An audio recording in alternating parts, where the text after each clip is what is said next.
Bueno, eh, el tiempo se nos quedó muy corto, ¿no? De pronto necesitábamos 2 días, pero no sé si todos tenemos 2 días para poder hablar así como estamos hablando. ¿Cómo se sintieron en las mesas? ¿Les gustó? ¿Bien? ¿Sí? Bien. Bueno, como el tiempo es nuestro amigo, pero es enemigo cuando nos estamos divirtiendo, Michael y yo vamos a hacer como un resumen de unos temas específicos que se hablaron en todas las mesas. Yo acabo de darme cuenta de que nuestros listados de asistencia no tienen correos. Pero entonces, ahorita si quieren escribimos en el tablero nuestros correos para que nos escriban y les podamos compartir ya las relatorías arregladas y bien hechas de cada mesa, más toda la información que hemos hablado hoy, si les parece, ¿sí? Entonces ahorita ya anotamos acá. También puede ser. Bueno, si alguien nos colabora por ahí pasando una hojita del comité organizador, listo. Entonces,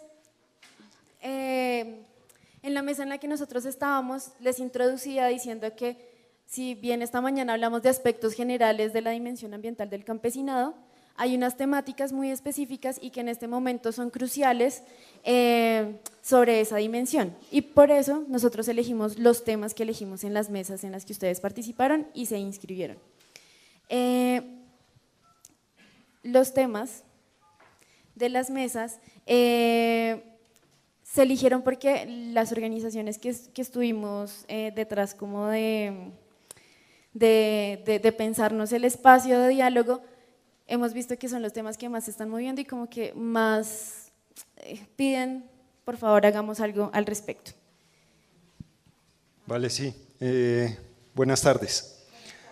Bueno, sobre el tema que trabajó la mesa número 1, donde estaba Juan Carlos, monitoreo ambiental del campesinado, hay unos elementos clave que tú apuntabas por acá.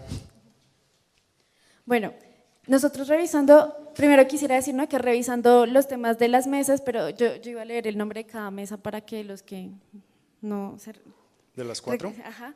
Teníamos la mesa de monitoreo ambiental, teníamos una mesa de zonificación ambiental. ¿Cómo?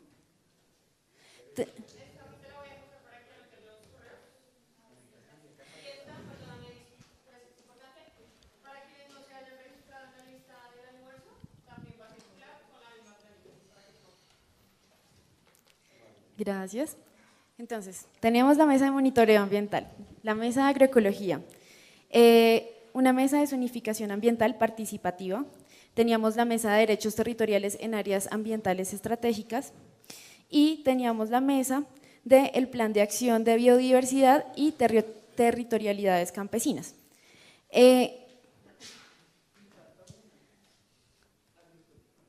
Sí, ya había dicho agroecología.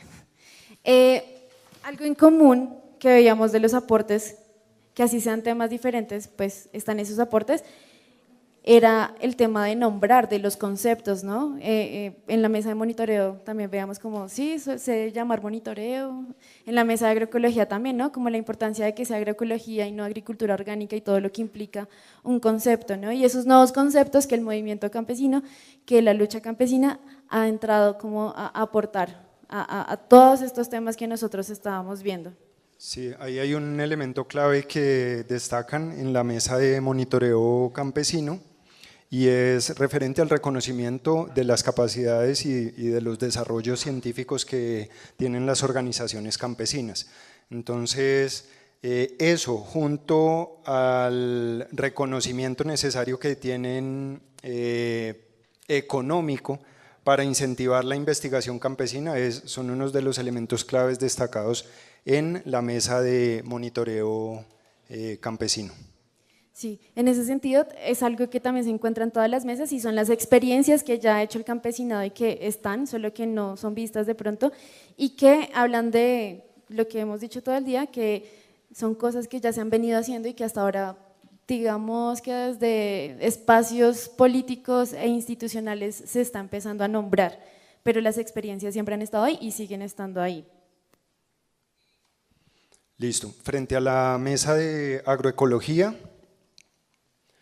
Bueno, frente a la mesa de agroecología, hablábamos también de ese conocimiento ancestral campesino que ha estado ahí, ¿no? Y como de ese volver, porque ha sido un sistema, ha sido un modelo económico el que impuso un modelo de producción que hizo que como que se perdiera una conexión, ¿no?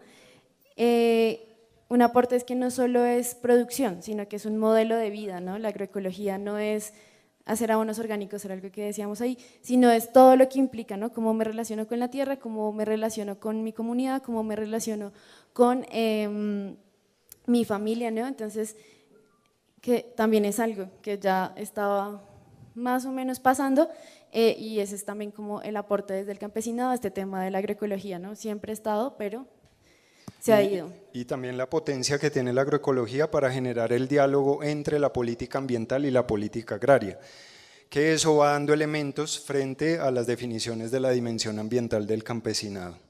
Pues elementos clave, el cambio de paradigma en el mundo referente a la producción de alimentos y las posibilidades que presenta la agroecología para los sectores campesinos. Sí. Pero eso sí, de los retos. Estábamos viendo como cosas en común, ¿no? Sigue con la otra. Listo. Entonces, frente a la mesa de zonificación ambiental participativa, estuvo supremamente rica la conversación, hay muchas experiencias, muchos procesos se están adelantando, exigencias de procesos de zonificación ambiental en sus territorios, tanto para la declaratoria de zonas de reserva campesina o para reclamar derechos territoriales en áreas de especial interés ambiental. Es clave ahí un elemento pues, central que se ha planteado y es que la normatividad ambiental que penaliza digamos, la existencia del campesinado en esas áreas de especial interés ambiental no ha cambiado, pero cuando cambia el gobierno, la aplicabilidad de esa normatividad sí se puede reactivar. Entonces es una alerta que se genera ahí frente a, por ejemplo, ley de delitos ambientales, ahora el tema de seguimiento y rastreo de la ganadería sin deforestación.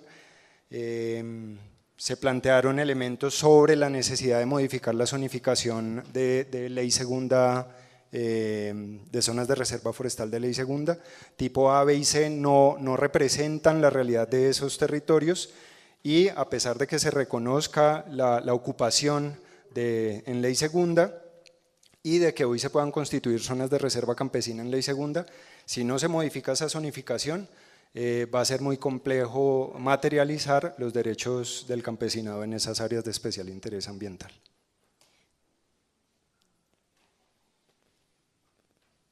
Bueno, en la siguiente mesa, que era derechos territoriales en áreas ambientales y estratégicas, tenemos como los principales aportes, las territorialidades campesinas que han surgido de la lucha campesina, los TECAM, las zonas de reserva campesina que ya están implementadas, algunas de hecho, algunas no reconocidas, y las estrategias de conservación que existen en estas territorialidades, o sea, ya están en curso.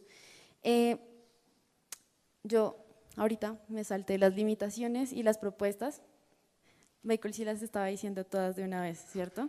Pero entonces las limitaciones, claramente, la legislación, las leyes y cómo se sobrepone una con la otra y la falta como de diálogo, nuevamente, que también pasa en la mesa de agroecología, entre los ministerios de Ambiente y de Agricultura. Pero yo diría, no solo para este tema, sino en general, ¿no? También hay campesinos mineros que tendrían cosas que hablar con el Ministerio de Minas, en general, ¿no? Es una discusión integral, aunque los mayores responsables, pues, sabemos que es estos dos ministerios de los que estamos hablando. Referente a propuestas, es importante destacar en derechos territoriales y en áreas de ambientales estratégicas, la posibilidad o la propuesta que existe del anillo de zonas de reserva campesina para la protección de páramos, al igual que la necesidad de garantizar el acceso a la tierra, así sea en áreas de especial interés ambiental o en áreas ambientales estratégicas, para garantizar los derechos al territorio, el derecho al territorio que tienen las comunidades campesinas en esas áreas. Sí. Pasamos a la siguiente mesa, que es el Plan de Acción de Biodiversidad y Territorialidades Campesinas, pero Está en blanco. está en blanco. Están con la de derechos territoriales. Okay. Bien. Bueno, yo como no hablé de los retos y de las propuestas desde la mesa de agroecología, encontrábamos que los retos son, uno, convencer no solo a las personas que ya no practican una agricultura sin químicos y todo lo que implica cambiar el modelo agroecológico, sino también a las instituciones. La rentabilidad, ¿no? Cómo sostener estos procesos a largo plazo económicamente. Se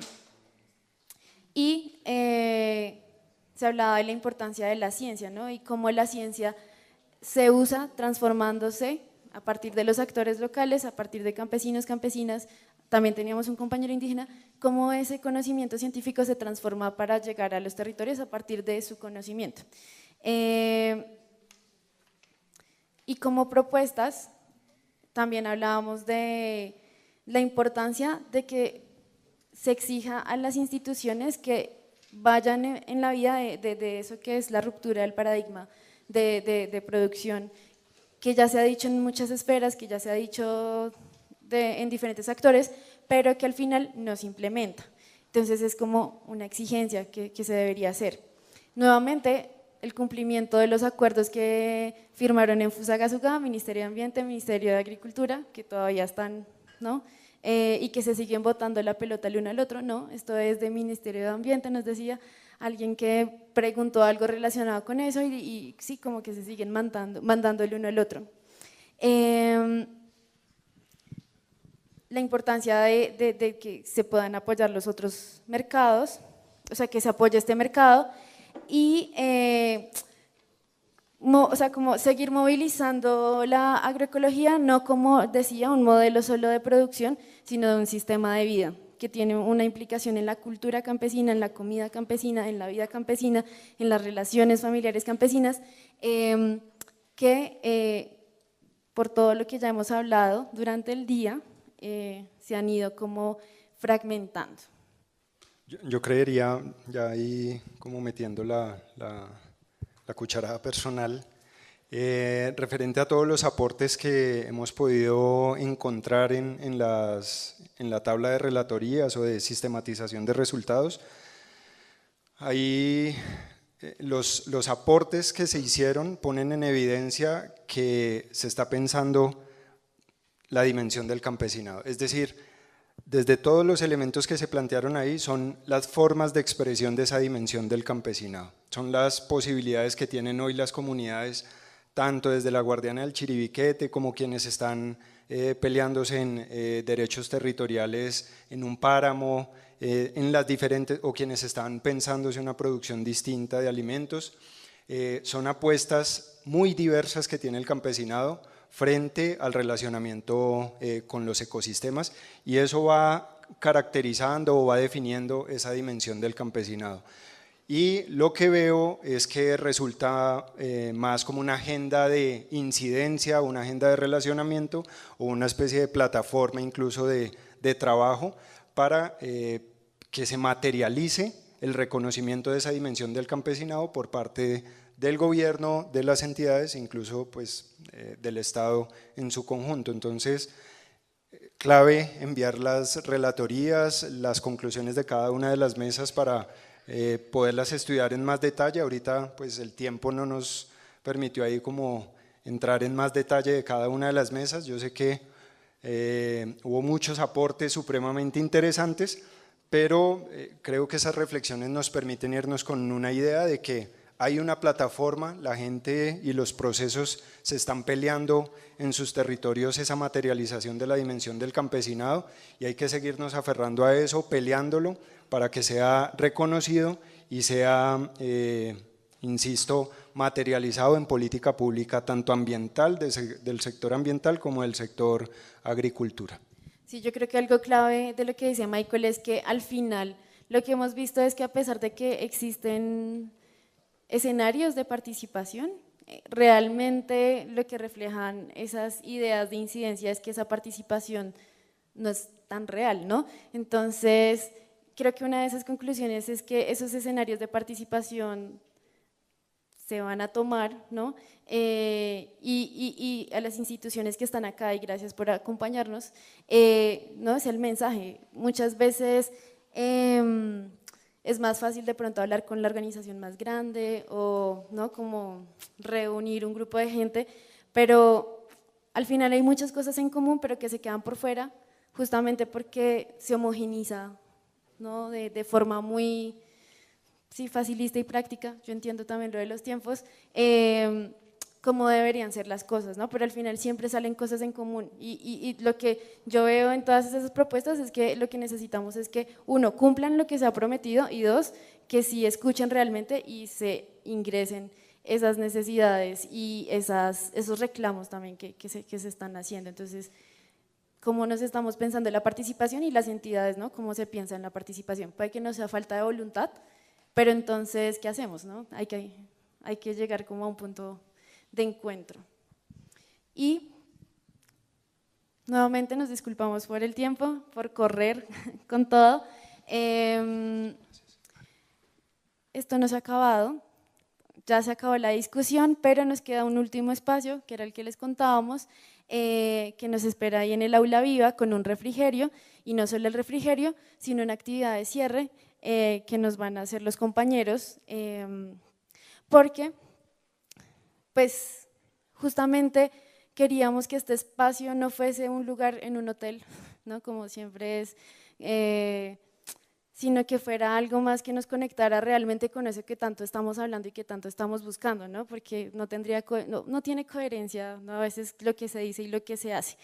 Entonces, buscando esa conexión con esos procesos organizativos que también se están haciendo desde bases y pues en un espacio como la Nacional, nos parece muy importante, interesante que podamos participar en el cierre que nos han preparado las compañeras del grupo de Saber y Vida de la Universidad Nacional. Entonces, muchas gracias por estar con nosotros todo el día, por venir de sus lugares. Aquí Eliezer nos quiere decir algo. Yo lo que diría es, pues por lo menos, que de aquí debería salir como, pues suena muy clásico, ¿no? Pero algún pronunciamiento frente al gobierno, al nuevo Ministerio de Ambiente, algo que diga, ¿no? Pues porque pronto pues estos funcionarios no les queda el tiempo para, por lo menos que los asesores les digan, vea, se hizo esto allá y hay una posición, pues no sé, algo así, o sea que le llegue a la institucionalidad a ciertas instancias que aunque hay funcionarios aquí, que le agradecemos de antemano, pero sí como, no sé, por eso hablaba de prioridades y como tareas concretas, que eso dependería de nosotros, pero por lo menos sepa que aquí estamos haciendo algo y pensándonos. No sé si es como, no sé. Como ya estamos teniendo sus correos, es importante que todos se anoten. No sé de qué forma podemos organizarnos para escribir un texto con todo lo que hemos hablado y hacer un pronunciamiento con las personas que estén de acuerdo y quieran participar de eso, ¿no? Aquí nadie está obligado. Exacto, exacto, exacto. Y los que se sientan identificados podemos poner los nombres de las organizaciones o nombres propios, bueno, para que, y pues muy importante que el pronunciamiento pues lo publiquemos todos en conjunto, ¿no? Que hagamos como una campaña de presión para que se haga, sí, ruido, porque por ejemplo, hoy hablábamos, el Ministerio de Ambiente fue invitado al espacio y no nos contestó ni siquiera que no iban a venir. Entonces, sí es muy importante que podamos hacer ese tipo de acciones. Bueno, ya, no sé si ¿Hay algo más por decir? ¿No? Bueno, entonces fue un placer que hoy pudimos hablar sobre la dimensión ambiental del campesinado y espero que nos encontremos en una próxima ocasión. A las instituciones, organizaciones, ONGs, por favor sigan apoyando estos encuentros.